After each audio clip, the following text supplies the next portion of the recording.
Bun, bine v-am găsit. Avem aici câteva fonduri de ten, prețuri accesibile. Începem cu Mass Factor, Lasting Performance.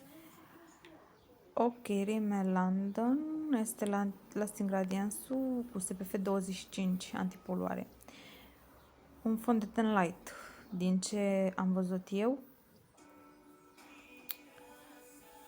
Ok, următorul este tot de la Rimmel London, Lasting Finish-ul. Are SPF 20, este indicat pe perioada verii să folosiți un fond de ten cu SPF cât mai mare, bineînțeles. Și aici de la Catrice.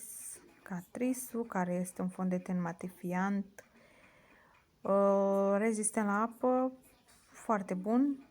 Este o culoare mai închisă de data asta, mi-am ales o culoare mult mai închisă, pentru că vine vara și avem nevoie de ceva mai frumos, care să fie în ton cu culoarea tenului. Le recomand pe toate, sunt accesibile ca și preț și toate pentru toate tipurile de ten,